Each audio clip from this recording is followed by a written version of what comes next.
अहमसार से रहमतुल्लाह। आप देखें दोस्तों, आपका और हमारा अपना रिएक्शन यूट्यूब चैनल उम्मीद करते हैं सब ठीक ठाक होंगे। तो चलते हैं दोस्तों लोग सब वीडियो, भारत से जिहाद करना है या ट्रेड। भाई हमें तो ट्रेड चाहिए, हम तो जिहादी हैं को नहीं, और ट्रेड में ही फायदा है। खैर इस पर अपने अवाम क्या बोलते हैं, पाकिस्तानी अवाम क्या बोलते हैं, देखते हैं वीडियो। नमस्कार दोस्तों, डीडी रेड के एक और रिएक्शन वीडियो में आप सभी का स्वागत है। मैं हूं आलोक। तो आज जो वीडियो लेकर आए हैं वो वीडियो है रियल एंटरटेनमेंट टीवी का, India strong message to Pakistan on SCO meeting for trade Pak public reaction. तो जी हाँ, ये बात सही है। पीयूष गोयल हैं हमारे ट्रेड मिनिस्टर। शायद उन्होंने पाकिस्तान जाने से मना कर दिया है और उन्होंने कहा है कि एससीओ की मीटिंग होनी है ना पाकिस्तान में ट्रेड मिनिस्टर्स की, तो वहाँ पे जाना था इनको, लेकिन उन्होंने जाने से मना कर दिया है। और मतलब भारत सरकार का ये फैसला है और कहा है कि ऑनलाइन जो उसका लिंक होगा उसमें वो सबमिट हो जाएंगे, कोई उसमें दिक्कत नहीं है, वो ऑनलाइन रूप से मौजूद रहेंगे।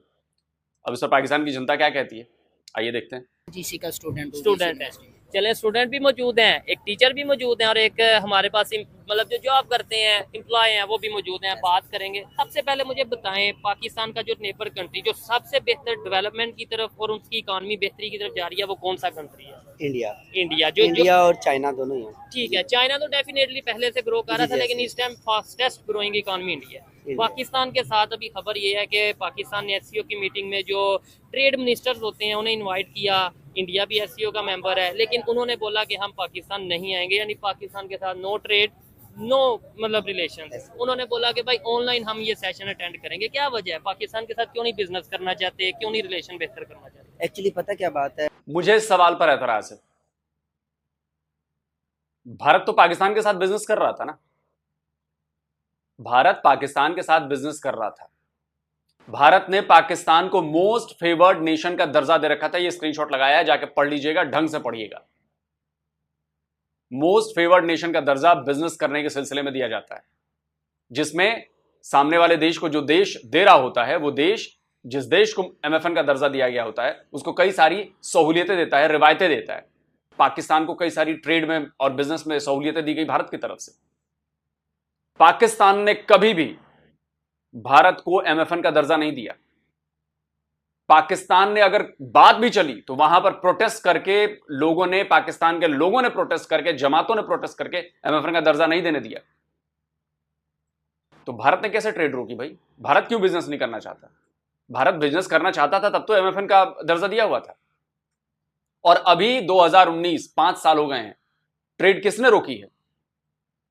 स्क्रीनशॉट लगा देता हूं। पाकिस्तान के former prime minister Imran Khan ने भारत से ट्रेड बंद की थी, भारत ने ट्रेड बंद नहीं की थी।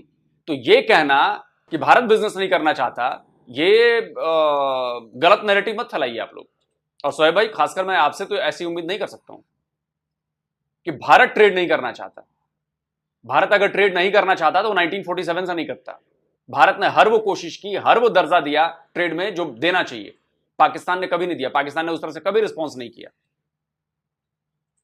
और इस बार भी अगर ट्रेड नहीं हो रही है 5 साल से, तो इसके लिए पाकिस्तान जिम्मेदार है। पाकिस्तान ने बंद किया है ट्रेड, भारत ने बंद नहीं की थी।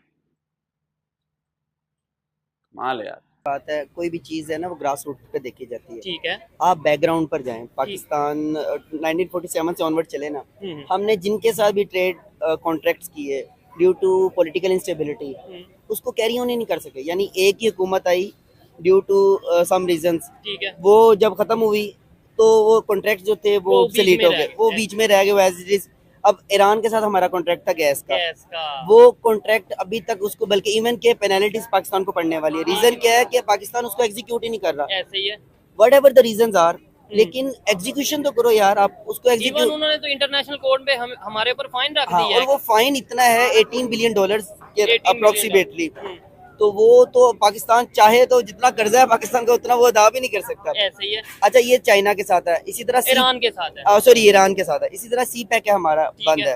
सी पैक इतना बड़ा प्रोजेक्ट था, इंडिया का छोटा सा प्रोजेक्ट था ईरान के साथ, चाबहार। ठीक है, हमारा सी पैक उससे 10 टाइम्स इंक्रीज बड़ा प्रोजेक्ट था। चाबहार एक्टिवली अब काम कर रहा है, ऑपरेशनल है। लेकिन सी पैक जो ऑपरेशनल होना भी चाहिए था, कुछ भी ऑपरेशनल नहीं हुआ। इवन के वो सड़क भी अभी जो तामीर होनी चाहिए थी वो अदर पोर्ट पे भी काम रुक गया। Exactly. इधर एक चीज मैं आपसे बात करना चाहूंगा। पहले तो देखने वाले ये बताएं कि जो चाबहार पोर्ट है, क्या वो सी पैक के मुकाबले में बहुत छोटा है, 10 गुना छोटा है? और एक लेट्स सपोज 10 गुना छोटा भी है, इस टाइम फायदा सी पैक का ज्यादा हो रहा है या फिर चाबहार पोर्ट का ज्यादा हो रहा है, क्योंकि वो तो ऑपरेशनल हो चुका है। और मैं बचपन से ये सुन रहा था, यकीन माने कि जी एक ऐसा प्रोजेक्ट चलने जा रहा है पाकिस्तान चाइना के दरमियान सी पैक, जो कि गेम चेंजर होगा। वो हमारी गेम तो चेंज हुई नहीं, उन्होंने हमारे से बाद ईरान के साथ अपना जो सा वो चाबहार पोर्ट स्टार्ट किया और ऑपरेशनल कर लिया। अब जो पोर्ट के छोटे बड़े होने से फर्क पड़ता है, ये बात सही है। ग्वादर हो सकता है वो बड़ा पोर्ट हो, मतलब साइज के हिसाब से तो मैंने कभी इसको चेक किया नहीं, हो सकता हो, may be, I don't know. But देखिए, चाबहार पोर्ट ना वेपन है हमारा, चाबहार पोर्ट वेपन है हमारा ग्वादर के अगेंस्ट जो चाइना ने वहां पर किया है। और वेपन के छोटे बड़े होने से मतलब नहीं होता, वेपन के असर से मतलब होता है। बहुत बड़ी मिसाइल मार दो, उससे शायद हो सकता है उतना इंपैक्ट ना पड़े, लेकिन छोटा सा ब्रह्मोस मार दो, उससे ज्यादा इंपैक्ट पड़ जाएगा। तो ब्रह्मोस मिसाइल छोटी है लेकिन इंपैक्ट बड़ा करती है, तो इंपैक्ट देखा जाता है। इंपैक्ट यह है कि आज चाबहार ऑपरेशनल है, चाबहार से जहाज आ और जा रहे हैं, सामान आओ जा रहा है। मुझे याद आया, अभी शायद चाबहार से ही चाइना ने अर्थ मिनरल्स, अफगानिस्तान ने चाइना को भेजे हैं हमारे चाबहार पोर्ट से ही अर्थ मिनरल्स। खेल समझ में आ रहा है?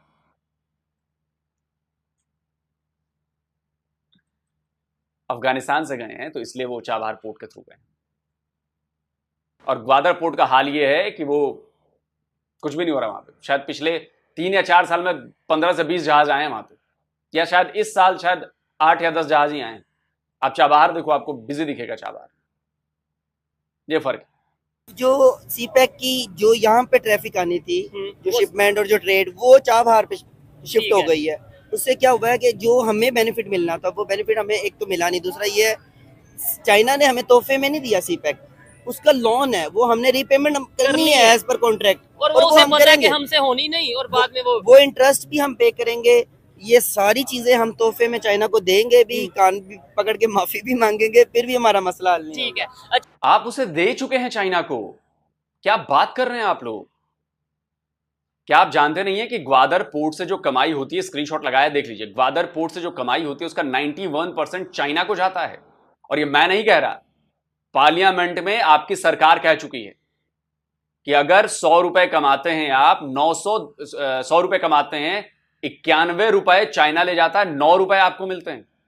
और ऊपर से ग्वादर पोर्ट में काम करने वाले 90% चाइनीज हैं, सिर्फ 10% पाकिस्तानीज हैं, 90% चाइनीज है। तो सैलरीज के मद में भी जो पैसे जा रहे हैं वो पैसे भी वो चाइना भेज रहे हैं। तो चाइना ने आपको चौ से होता है लेकिन वो हुतिया बनाया हुआ है आपको, समझिए इस बात, दे चुके हैं ऑलरेडी।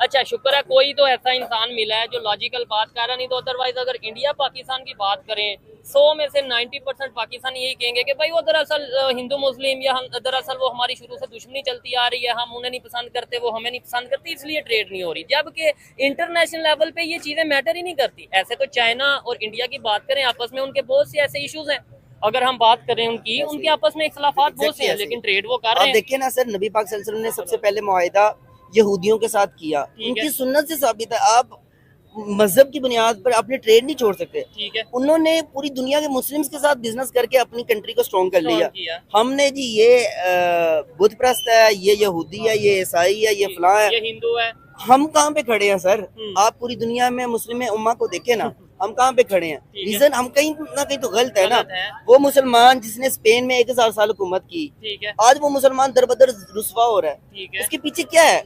ग्रास रूट लेवल पर हमने कोई, एक तो हमें यूनिटी नहीं है, दूसरा ये है, मेन चीज। हाँ यूनिटी नहीं है, दूसरी चीज ये है कि अगर इन केस यूनिटी बनना चाहती है तो पीछे कोई पॉलिसी नहीं है कि हमने करना कैसे है, चलना कैसे है, स्टार्ट ठीक मतलब हो गया। अपना लेआउट क्या होगा, कैसे वर्क हाँ कैसे जी। करना है, हम वो सीधा सा ये कह देते हैं ये किसी ना किसी ने साजिश कर जी, जी, दी। ऐसे। अच्छा, और फिर अगर हम बात करें मुस्लिम कंट्रीज की, मुझे एक चीज ये बता दें, बड़ा अच्छा लग रहा है आपसे बात करके, मुझे ये बताइएगा कि अगर मुस्लिम कंट्रीज की बात करें, सबका एक ही कंसेप्ट होना चाहिए फिर तो, कि भाई Exactly. ठीक है नॉन मुस्लिम ऐसे से ही, बिजनेस ऐसे नहीं करना। अभी आज की खबर ये है, मैं पढ़ रहा था कि जो अबू धाबी यानी यूएई के क्राउन प्रिंस हैं, अबू धाबी के क्राउन प्रिंस हैं, उन्होंने $24 बिलियन का एक प्रोजेक्ट इंडिया के साथ किया, सिर्फ एक। वैसे तो 5 प्रोजेक्ट उन्होंने इसी ये अपने विजिट में किए। और हमारी टोटल इकोनॉमी कितनी और रिजर्व कितने हैं? आई थिंक सो $24 बिलियन नहीं है। $14 बिलियन। हाँ, ठीक है, exactly, यानी yes, जितने हमारे टोटल रिजर्व हैं उससे डबल डबल उन्होंने वो एक ट्रेड किए, एक ट्रेड किया क्या ऐसे। कहना चाहेंगे, उनके आपस में इस तरीके से रिलेशन बेहतर है? इवन इंडिया की अगर बात करें, सऊदीया के साथ उनके रिलेशन बेहतर है। इंडिया की बात करें, इजिप्ट के साथ, इस्लामिक कंट्रीज हैं उसके साथ, ईरान के साथ, चाबार पोर्ट आपने खुद बता दिया, अफगानिस्तान के साथ, इवन अभी रिसेंटली ब्रुनई में गए थे। पाकिस्तान के साथ क्यों नहीं रिलेशन बेहतर होते? इसमें हमारे आगे बढ़े उससे पहले मैं जरा आप लोगों को और जलाता चलूं। अभी तो एक प्रोजेक्ट आपने देखा कि $24 बिलियन का। आपको पता है कि यूएई और भारत के बीच की ट्रेड कहां पहुंच गई है? ये स्क्रीनशॉट लगाया, पढ़ लीजिए। यूएई और भारत के बीच की ट्रेड नियर अबाउट $100 बिलियन पे पहुंच गई है। $100 बिलियन। पाकिस्तान की जो पूरी जीडीपी है उसका तीसरा हिस्सा सिर्फ हम यूएई से ट्रेड करते हैं। $100 बिलियन।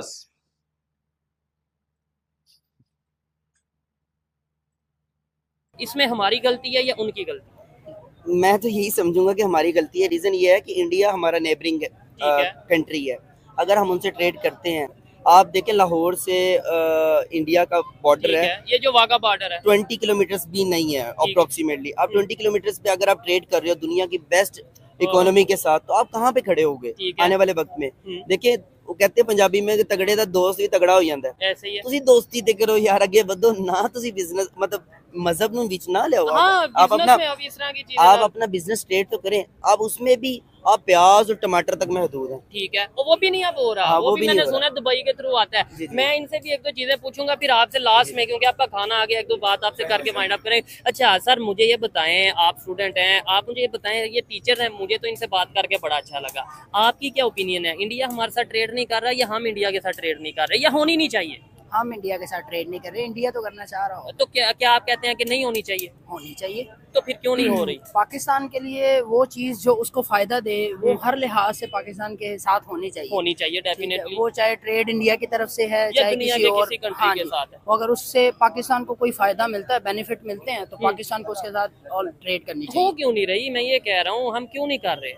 इसमें हम ये नहीं कह सकते कि जो है वो पाकिस्तान नहीं चाह रहा या इंडिया नहीं चाह रहा। ये कुछ अजीब ही जो है ना वो कहने कश्मीर इशू बीच में कभी ले आते हैं, कभी कोई इशू ले आते हैं। अच्छा सर, आप क्या कहना चाहेंगे? मैंने इनसे पूछ रहा था क्या वजह, क्यों नहीं ट्रेड हो रही है? एक पूरी दुनिया के मुस्लिम कंट्रीज एक कंट्री के साथ ट्रेड कर रहे हैं और हमारा वो हमसाया है 20 किलोमीटर। मैं कहता हूँ कि हम अभी, मैं माइंड बनाऊंगा अगर हमारे रिलेशन बेहतर होते इंडिया के साथ, अभी माइंड बनाता तो आधे घंटे में इंडिया बैठा होता। ऐसे ही, ठीक है, ऐसे ही। क्या वजह, क्यों नहीं हो रहा? कश्मीर इशू है, ये हिंदू मुस्लिम का इशू है, या फिर कोई थर्ड पावर्स हैं जो नहीं करने दे रहे? एक्चुअली पता क्या बात है, कुछ ना इंटरेस्ट होते हैं डोमेस्टिक इंटरेस्ट। ठीक है।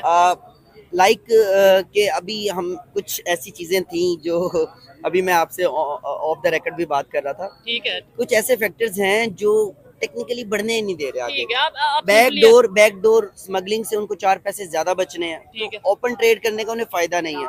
ठीक है, हाँ, जैसे कि ईरान जैसे से ईरान के साथ कर रहे हैं, अफगानिस्तान के साथ कर रहे हैं। हम्म। अब देखे, कहा जाता है कि ईरान से जी तेल आ रहा है। सर, आ कैसे रहा है? वो उड़ के आ रहा है, चिड़ियों परिंदों के जरिए आ रहा है, किसी ट्रक के जरिए आ रहा होगा, किसी बॉर्डर को क्रॉस करके आ रहा होगा। ठीक है, अगर मिसाल के तौर पे 10,000 क्यूसिक टन के हिसाब से डेली आ रहा है, वो कैसे आ रहा है? कैसे आ रहा है? ये भी तो जवाब देना। ठीक है। दूसरी चीज ये, तुसी करो तो सही है, असी करिए तो तो हराम गलत है। है। और दूसरे हाँ जी। नंबर पे बात यह है कि भाई, या तो आप ओपनली ट्रेड करें। हाँ मैं तो जी। खुद इस हक में हूँ, ईरान के साथ ट्रेड होनी चाहिए। जितना फायदा हमें ईरान से ऑयल लेके, शायद रशिया से ऑयल लेके उतना फायदा नहीं, सऊदी अरेबिया से ऑयल लेके उतना फायदा नहीं। लेकिन उधर हम अमेरिका से डर जाते हैं, लेकिन स्मगलिंग करते वक्त अमेरिका से नहीं डरते। बिल्कुल ऐसी है, बिल्कुल ऐसी है। स्मगलिंग में एक सेक्टर को फायदा हो रहा है, एक खास छोटा सा पूरे पाकिस्तान को पॉइंट, फायदा हाँ, नहीं हो उनको फायदा हो रहा है।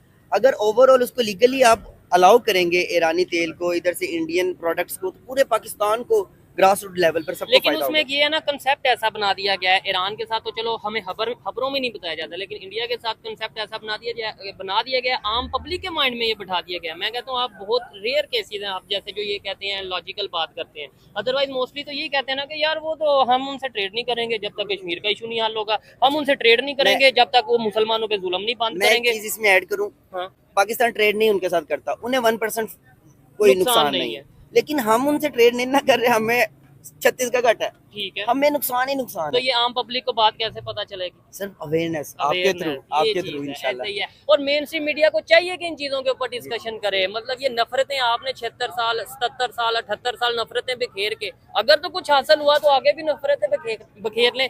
मुझे बताएं क्या मैसेज देना चाहेंगे मेन स्ट्रीम मीडिया को क्या मैसेज देना चाहेंगे पाकिस्तान की गवर्नमेंट को कि चलें इंडिया को भी 1 मिनट पे साइड पे रखते हैं, दुनिया के दूसरे कंट्रीज, सऊदी ही आके इन्वेस्टमेंट कर ले, यूएई आके इन्वेस्टमेंट कर ले, तुर्की आके इन्वेस्टमेंट कर ले, कोई तो करे। सर मैं छोटा सा एक मैसेज करूंगा, बड़ा न्यूट्रल सा सबके लिए। ठीक है, हाँ सर, हम तो कोई ऐसी हाँ जी, वैसी बात ही नहीं जी, कर रहे। जो जिसका काम है ना उसको करने देंगे ना तो इंशाल्लाह निज़ाम ठीक हो जाएगा। ठीक है, आपने जिस सेक्टर में जो बंदे बिठाए हुए हैं ना वो सूटेबल नहीं है। ठीक है, मैं इनडायरेक्टली आपको बता रहा हूँ, हर सेक्टर में उनके उस सेक्टर स्पेशलिस्ट आप लाएं ठीक है। इंशाल्लाह जैसे बेहतर है। क्रिकेट की और उसको एग्जांपल काम करने दें। क्रिकेट की हाँ जी। एग्जांपल ले लेते हैं, पीसीबी के चेयरमैन फिर- मोहसिन नकवी साहब जी, हैं, जिन्होंने पहले क्रिकेट का शायद पता ही पहले ना। रमीज राजा साहब को लगाया, न्यूट्रली वो कर रहे थे। ठीक है, वो क्रिकेट की उन्होंने दुनिया में फिरे हैं, उन्होंने सारी दुनिया देखी है, तो वो बड़े अच्छे तरीके से कर रहे हैं। हाँ जी, वो अपने तरीके से अच्छा कर रहे थे, बुरा कर रहे थे वो बात की बात थी, लेकिन वो उस बंदे के उस प्रोग्राम के स्पेशलिस्ट थे। ठीक है, आप ट्रेड के बंदे को लेकर आए, Specialist बिजनेसमैन को लेकर। मैं इस बात से अग्री नहीं करता। मैं बताता हूं क्यों अग्री नहीं करता। एडमिनिस्ट्रेशन बिल्कुल एक अलग चीज है। रमीज राजा एक अच्छे प्लेयर थे, उनको कोच बना दीजिए, उनको गेम में लगाइए कि गेम को इंप्रूव कैसे करें। आप मेरा पॉइंट समझिए। बट बोर्ड को संभालना एक क्रिकेटर का काम नहीं है, बोर्ड को संभालना एक एडमिनिस्ट्रेटर का काम है, क्योंकि उससे बिजनेस आना है, उससे जो और सारे प्रोग्राम्स करने हैं, बाकी सारी चीजें, वो एडमिनिस्ट्रेशन का काम है। ये दोनों दो अलग अलग चीजें हैं। रमीज राजा एक अच्छे प्लेयर थे, उनको गेम, पाकिस्तान क्रिकेट की गेम को सुधारने पर लगाइए, कोच बनाइए, उनका मैनेजर बना दीजिए, टीम का मैनेजर बनाइए, पाकिस्तान क्रिकेट बोर्ड का चेयरमैन बनाइए। बीसीसीआई के चेयरमैन जय शाह थे ना, हैं, या इसके पहले शरद पवार रहे हैं। बहुत सारी चीजें हुई हैं, यहां भी, हमारे यहां भी डिमांड हो रही थी कि भाई प्लेयर होना चाहिए, प्लेयर होना चाहिए। मैं इस बात के पक्ष में नहीं हूं कि प्लेयर होना चाहिए। प्लेयर को वहां रखिए जहां गेम की बात हो, जैसे देश में क्रिकेट को बढ़ावा कैसे दें, किस तरह के प्रोग्राम्स चलाए जाएं, टैलेंट हंट कैसे किया जाए, यहां पर क्रिकेटर की जरूरत है। यहां पर अपने देश के जो बड़े क्रिकेटर्स हैं उनको शामिल कीजिए, बोर्ड में लगाइए। लेकिन जो बोर्ड का प्रेसिडेंट है वो क्रिकेटर बनाएंगे तो वो बिजनेस की समझ नहीं है उसे। मैं नो ऑफेंस, मैं सबकी बात नहीं कर रहा हूं, हो सकता है कोई क्रिकेटर उसको बिजनेस की भी अच्छी समझ हो, उसने बिजनेस की कोई डिग्री कर रखी हो, मैं वो बात नहीं कर रहा हूं, मैं एक जनरल बात कर रहा हूं। तो एडमिनिस्ट्रेशन एक अलग बात है और गेम एक अलग बात है। गेम के लिए बिल्कुल, क्रिकेट के लिए क्रिकेटर को ही जिम्मेदार होना चाहिए। टीम का मैनेजर जो वो क्रिकेटर, वो ढंग से मैनेज करे, वो खिलाड़ी की नीड्स जानता है, वो चीजें करता है। बट बोर्ड चलाने के लिए जरूरी नहीं है कि वो क्रिकेटर ही। मेरा छोटा सा पॉइंट है कि मतलब मैं अगर मैनेजमेंट का बंदा हूं तो मैं मैनेजमेंट अच्छे तरीके से कर सकता हूं, लेकिन मैं अगर कंटेंट का बंदा हूं तो मैं मैनेजमेंट उतना अच्छे से नहीं कर सकता। मुझे नहीं पता मैनेजमेंट, मैं हाँ कंटेंट में अच्छा कर सकता हूं। तो ये फर्क को समझना पड़ेगा। बिजनेसमैन को लेकर आए, कोई इंडस्ट्रियलिस्ट को लेकर आए, ठीक है। आपने इकोनॉमी में इकोनॉमिस्ट को लेकर आए, ठीक है, आपने नॉन टेक्निकल बंदे अटैच ठीक किए। है। जैसे अगर फॉरेन मिनिस्टर्स की बात कर लें, आपने एक्सपीरियंस की जैसे बात की है, उनके फॉरेन मिनिस्टर का नाम है डॉक्टर जयशंकर, और जी। उनका एक्सपीरियंस काफी ज्यादा हम ऐसे। यूट्यूब पे, सोशल मीडिया पे, और हमारे जो उनसे बिलावल भुट्टो साहब, हमें तो एग्जैक्ट पता भी नहीं होता कौन है कौन नहीं। सर देखा जाए ना तो यहाँ पे ओहदे बांटे जाते हैं। ठीक है, जब तक नहीं, इन ये दोनों ओहदे- में एक्सपीरियंस में आपको को लगता नहीं जमीन आसमान का फर्क है? सर कोई कंपैरिजन ही नहीं है, आप कंपैरिजन कर ही नहीं सकते। अगर डॉक्टर कंपैरिजन जयशंकर- करते हाँ। जयशंकर की तौहीन है। अच्छा, ये आप कंपैरिजन कर एक्सपीरियंस के हवाले से। एग्जैक्टली ऐसे ठीक ही हो गया। चलें जी, मुझे बड़ा अच्छा लगा बात करके, और खाना भी आ चुका है। एक्सपीरियंस की बात नहीं है, बात एक्सपीरियंस की नहीं है, बात कैपेबिलिटी की है, बात उस ओहदे तक पहुंचने की है। डॉक्टर एस जयशंकर एक आईएफएस हैं, फॉरेन सर्विसेज के बंदे हैं। बिलावल अली भुट्टो फॉरेन सर्विसेज के बंदे नहीं है। चूंकि उनके बाप बहुत बड़े नेता थे इसलिए उनको मिनिस्टर बन गए वो। हमारे यहाँ भी ऐसा होता है कि उनके बाप बड़े, कभी पीएम रहते देश के, उनकी दादी कभी पीएम नहीं तो वो भी पीएम बनना चाहते हैं। अब बीजेपी के कई नेताओं को मैं जानता हूं जो, जिनके बेटे भी पॉलिटिक्स में, वो भी बनना चाहते हैं अपने फादर की तरह। तो ऐसी बात नहीं है, ऐसी बात इधर भी है। लेकिन डॉक्टर एस जयशंकर, उनके पास एक्सपीरियंस मत कहिए कि एक्सपीरियंस उनका ज्यादा है, नहीं। उन्होंने उस जो फॉरेन सर्विसेज की जो बिल्कुल जड़ होती है ना, वहां से शुरुआत किया है। वो उन्होंने पढ़ाई करी, आईएफएस बने, आईएफएस के बाद वो आगे बढ़े हैं ना। बिलावल भुट्टो ने तो पढ़ाई का मतलब नहीं, वो आईएफएस तो नहीं बन सकते ना, वो जिस लेवल का एग्जाम होता है। इंडियन फॉरेन सर्विसेज, जैसे आईएस है, आईपीएस, आईएफएस है, इंडियन फॉरेन सर्विसेज, तो वो आदमी तो जड़ से, जब उसके अंदर इतनी ब्रिलियंसी होगी, इतना ब्रिलियंट होगा, वो इतना टैलेंट होगा, तभी तो उसने आईएफएस चूज किया, वो एग्जाम क्रैक किया, उसने आईएफएस चूज किया। आज वो दुनिया भर में उनका डंका बज रहा है। इसलिए नहीं बज रहा है कि आज की वजह से, वो बचपन से ब्राइट स्टूडेंट थे और उन्होंने आईएफएस क्रैक किया और तब जाकर आज वो विदेश मंत्री बने। उन्होंने कई देशों में एज ए डिप्लोमेट सर्व किया है। पॉलिटिशियंस के मुकदमात को अगर देख लें ठीक और है। आप सुप्रीम कोर्ट के जो केसेस हैं उनको देख लें, ठीक है, और जो बिजनेसमैन है, माल यहाँ पे इस क्लास पे आके जो इम्प्लीमेंटेशन है वो नहीं आ रही। नहीं हो रही। अच्छा, आप इसमें करंट सिचुएशन में आप नताशा का केस ही ले लें कि उसमें क्या हो रहा है। ठीक है, नताशा यानी कि कराची में एक खातून थी जिन्होंने कार हिट की और 2-3 लोगों की जान गई और 40 लाख 50 लाख दे के उनका सारा केस क्लियर हो गया। खैर, मुझे ये बताएं क्या वजह, पाकिस्तान में दूसरे कंट्रीज इन्वेस्टमेंट क्यों नहीं कर रहे? नेबर कंट्री की बात करें, हमारे साथ ट्रेड क्यों नहीं करना चाह रहे? क्या वजह? दरअसल जो ट्रेड है वो दो फ्रीकैन के दरमियान में या दो मुमालिक के दरमियान में एक पार्टनरशिप होती है, ठीक है। और वो पार्टनरशिप सिर्फ और सिर्फ ट्रस्ट की बुनियाद पे हो सकती है।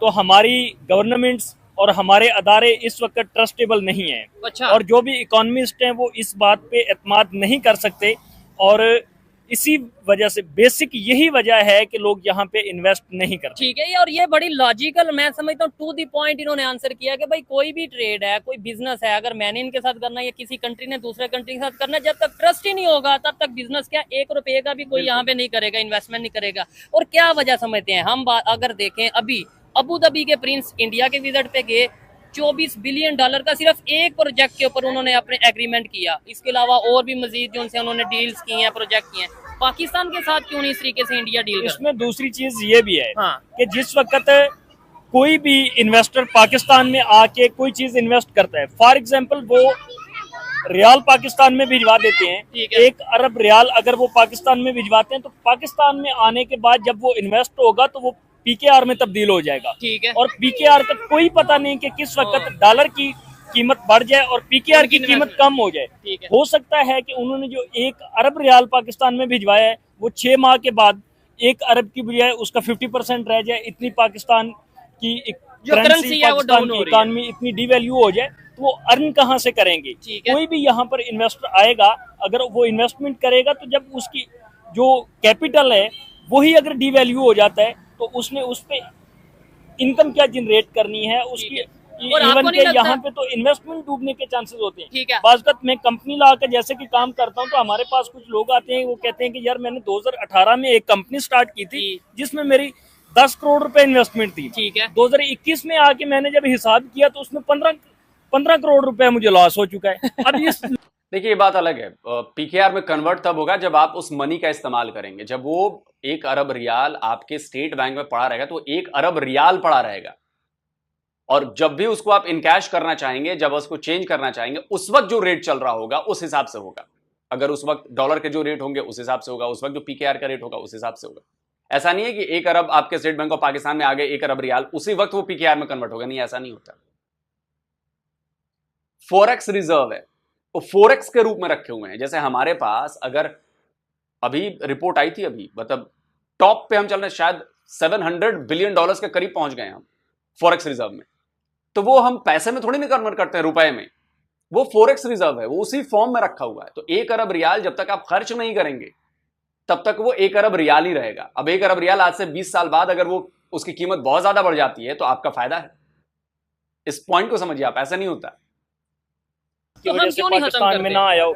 दूसरी चीज ये भी हो सकती है, अगर हम 1999 में चले जाएं तो पाकिस्तान और इंडिया के दरमियान उस वक्त एक बहुत मेजर डील चल रही थी, जिस वक्त के अमेरिका इस चीज की खासियत कर रहा था और एक लाहौर बस के नाम से यहाँ पे कोई प्रोजेक्ट होना था और एक मीटिंग होनी थी पाकिस्तानी वजीर आजम और इंडिया के वजीर आजम के दौरान। वाजपेयी थे आई थिंक, और यहाँ पे थे मे बी नवाज शरीफ थे, वहां पे नवाज शरीफ साहब थे।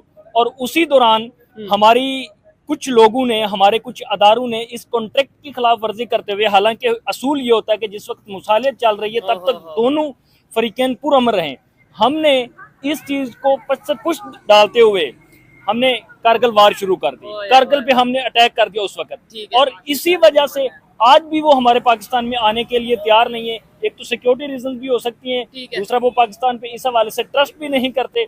ये एक साइड पे हम कहेंगे भाई आ जाओ हमारे साथ बिजनेस करो जैसे, और ये भाई नहीं कह रहे, ये तो बड़ी ऑथेंटिक स्टेटमेंट है। ये तो हमारे जो पाकिस्तान के 3 बार प्राइम मिनिस्टर रह चुके हैं नवाज शरीफ साहब, उन्होंने कुछ माह पहले ये स्टेटमेंट दी थी कि भाई कारगिल वाज आवर मिस्टेक, यानी कि कारगिल हमारी मिस्टेक थी। और ये अब तो देखिए मिस्टेक थी, लेकिन बात उससे आगे बढ़ गई थी।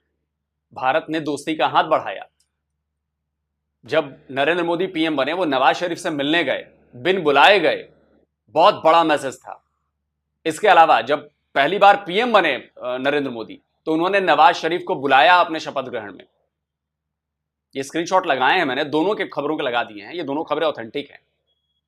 तो ये हमने किया था कि भाई, और क्यों करगिल के बाद परवेज मुशर्रफ नहीं आए थे क्या हमारे यहां? भारत आए थे ना पर करगिल करने के बाद, तो हमने तो वेलकम किया था उनका, किया था ना। आगरा सबमिट भी होने वाला था, आगरा सबमिट भी हुआ, उसमें खैर डील नहीं हो पाई। तो आप समझिए, ऐसा नहीं है कि भारत ने कोशिश नहीं की, कोशिश की भारत ने। करगिल को भूल कर हम उससे आगे बढ़े, कोशिश की हमने, लेकिन आप लोग नहीं चाहते, किसी कीमत पर आप लोग नहीं चाहते, और उसकी भारी कीमत आप लोगों को चुकानी पड़ रही है। यह भी आपको पता है। आज महंगाई से आप त्रस्त हैं, भूखमरी से आप त्रस्त हैं, किसी भी देश से आपके रिलेशंस अच्छे नहीं हैं, आपके पड़ोसियों से आपके रिलेशन अच्छे नहीं हैं। आपको अपनी सरकार चलाने के लिए, अपने लोगों को सैलरी देने के लिए भीख मांगनी पड़ रही है आईएमएफ से। झूठी खबरें फैला रहे हैं आप लोग। क्यों? क्योंकि आपके मन में घटियापन है, नीचपना है, नफरत है, इसलिए। वरना सोचिए भाई, हमने तो हर कोशिश की आपके साथ ट्रेड करने की, हर बार आपने मुश्किलात खड़ी की, हर बार आपने हमें बराबर नहीं समझा, क्योंकि 80 तो मुसलमान हैं, 80 100 हिंदुओं पे, काफिरों पे भारी हैं। आज आप कहते हैं कि बराबरी की टेबल पर आके बात करना चाहिए। एमएफएन वाले मामले में क्यों नहीं बराबरी की आपने? हम तो इतने बड़े बाजार, हमारी इतनी बड़ी इकॉनमी, तब भी हमने एमएफएन का दर्जा दिया, आपने क्यों नहीं दिया? क्योंकि आपके मन में खोट था। हम तो हर वो काम कर चुके हैं, लेकिन आपने हर बार दगाबाजी की है, हर बार धोखे दिए, हर बार।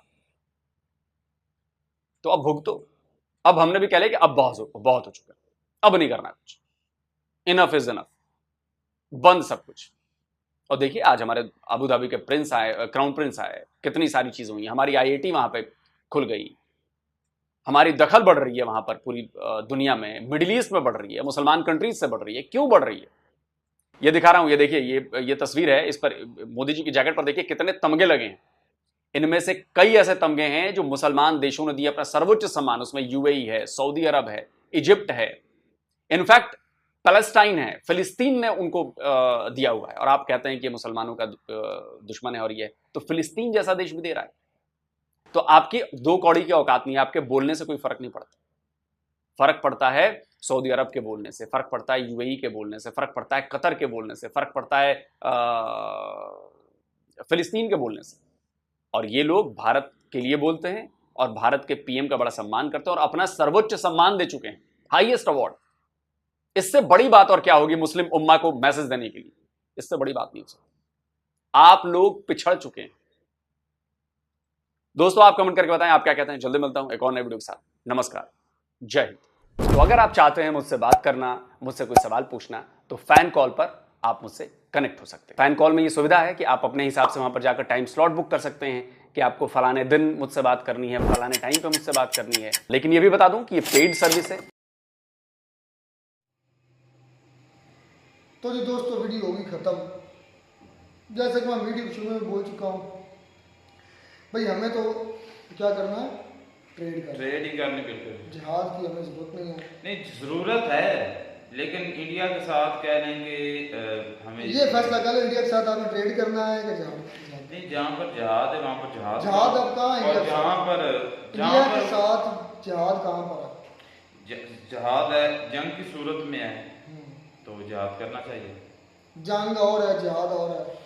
जंग तो जब जंग होती है तो उसमें जिहाद, फौजी तो लड़ते ही लड़ते हैं, उनका तो काम ही है ना, लेकिन जो अवाम है वो हिस्सा लेती है, वो जिहाद के तौर पर लेती है। तो मैं उसकी बात कर रहा हूँ कि जिहाद भी करना चाहिए जब ज़रूरत पेश आए, तो अदरवाइज जो है तरीक़ात सही होने चाहिए और ट्रेन होनी चाहिए। जब वार होगी तो हम कहते नहीं मैं जब मुझे पहले मतलब पता चला था ना कि इंडिया ने हमें, लोग सर मुझे आज फिर बता रहा था कि इंडिया ने पाकिस्तान को मोस्ट फेवर्ड नेशन का दर्जा दिया हुआ था, मोस्ट फेवर्ड नेशन MFN। तो फिर कहते हैं इंडिया ने हमारे साथ रिकॉर्ड ठीक नहीं किए। वो क्या थे, अटल बिहारी वाजपेयी साहब लाहौर में आए थे बस लेकर, क्या लेकर आए थे, पैगाम ही लेकर यही आता ना कि भाई हम आपको एक अजीम कौम मानते हैं, हम अच्छी कौम मानते हैं, आप भी हमें मान करो, हमें सच ले। तो हमने क्या कर दिया, कारगिल कर दिया, कभी कारगिल कर दिया, कभी 71 कर दिया। अच्छा, करवाने वाला कौन है? आर्मी करवाने वाली, आर्मी को कौन चला रहा है? अमेरिका चला रहा है। अमेरिका को कौन चला रहा है? इजराइल चला रहा है, मोसाद चला रही है। CIA और मोसाद जो इकट्ठी हैं, तो ये गेम जो प्लानिंग है पीछे, ये बहुत बड़ी प्लानिंग है। अगर आप इस पे ध्यान देना, अगर आप सोचें तो ये बैक पे जाता है। हमारी आर्मी को आपको पता है कि 76-77 सालों से 77 ईयर से डॉलर चला रहे हैं। तो डॉलर कौन देता है? वो अमेरिका ही देता है हमें, पाकिस्तान आर्मी को। तो ये सारा कह लें, अगर जो हमारी मतलब कि जब अटल बिहारी वाजपेयी साहब आए थे, तो अगर हमने उनके साथ अलगाव बेहतर ना करने होते तो उनके साथ साइन वगैरह क्यों करते, या उनको वेलकम क्यों करते? हमारे जो उस वक्त के वज़ीर आज़म थे, मेरे ख्याल से वो नवाज शरीफ गंज टकलू वो ही थे उस वक्त। तो लेकिन दूसरी जान देख लें कि जो आर्मी है वो अलग से है और गवर्नमेंट एक अलग है।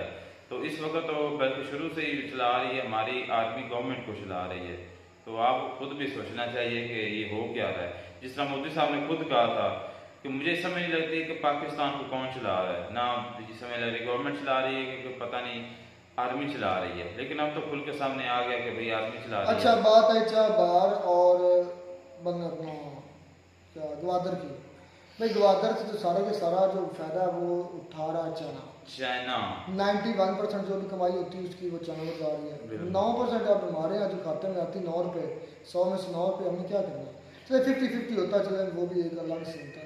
91%। और फिर मज़ेदार की बात है, उसके ऊपर उनके वर्कर भी उनके होंगे, इंजीनियर भी उनके होंगे, सिक्योरिटी भी उनकी होगी। हमने अपनी बात सही किस्म की। और उसके बरक्स जो इंडिया ने भी जो पत्ता खेला है चाबार वाला, वो भी बड़ा मज़ेदार है और तगड़ा खेल है कि इंडिया इसी तरह का जैसे एक बड़ा मिसाइल और एक छोटा बड़ा मूस है, उनका मुकाबला है। तो चाबार वाकई छोटा पोर्ट है, जो ग्वादर है इसमें कोई शक नहीं, एक बड़ा पोर्ट है। ग्वादर बहुत बड़ा पोर्ट है, इसमें कोई शक नहीं है। कोई बंदा ये कहे ग्वादर छोटा पोर्ट है तो वो गलत कहेगा। चाबार छोटा, चाबार ग्वादर पर मेरी अगर बात सुने ना, मैं आपको बताऊं, चाइना इसको बहुत ज़्यादा डेवलप, पाकिस्तान ने क्या करना है, चाइना इसकी अगर बात करे तो इसको ज़्यादा डेवलप करे, लेकिन उसकी रुकावट आ रही है उसको BLA की तरफ से, वो उसको टिकने नहीं दे रही। अब ये मुद्दा लग गया कि वो गलत कर रही है, सही कर रही है, वो अलग बात है। लेकिन अगर चाइना खुल कर यहाँ पर इन्वेस्ट करे तो ये जो पोर्ट है ना, मैं कहता हूँ कि एशिया की मोस्ट कह लें कि ब्यूटीफुल भी, और उसके अलावा खूबसूरत जो है अपना अच्छी वैसे भी।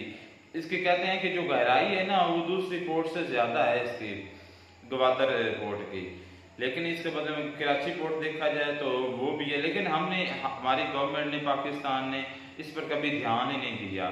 जैसे वो नॉर्मल शुरू से चल रही है, बस वही थोड़ी बहुत उसमें चेंजिंग्स की हैं और आराम से चल रही है। लेकिन उस पर अगर हम इन्वेस्ट करें जिस तरह इंडिया करता है, अब उसने 4 बार खरीदी है कि वैसे मतलब को कह रहे हैं कि वैसे भी खरीदी तो नहीं है, तो उस पर वो इन्वेस्ट करेगा, उसको बेहतर करेगा, उसको डेवलप करेगा, तो उससे ज़ाहिर बात है ईरान को भी फ़ायदा होगा और इंडिया को भी फ़ायदा होगा।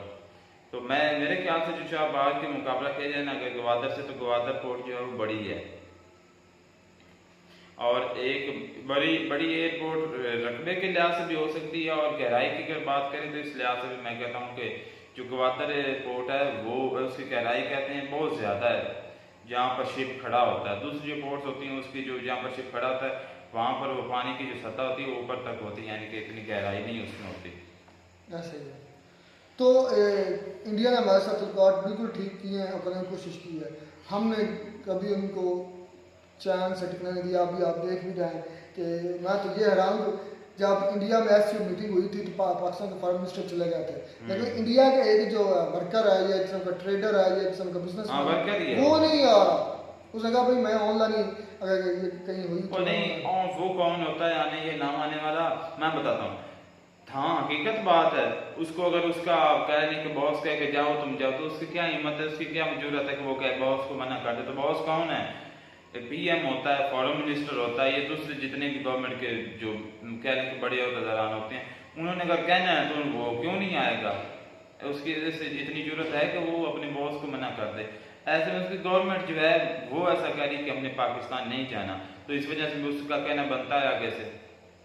उसकी अपनी वो राय नहीं है कि मैं पाकिस्तान में नहीं जाऊंगा, उसको भाई गवर्नमेंट की तरफ से कहा गया और नहीं आना चाहते तो पता नहीं इस पे पाकिस्तान को क्या दिखाना चाहते हैं। लेकिन बाद में ये अगर देखा जाए ना इंडिया का रद्द अमल, तो ये भी सही है कि पाकिस्तान की तरफ से भी उनके साथ कोई इतने अच्छे तल्कात पाकिस्तान ने भी जो है ना रखने की कोशिश नहीं की, और जो गवर्नमेंट है हमारी देख लें कि वो भी इतनी कोई तगड़ी गवर्नमेंट नहीं है।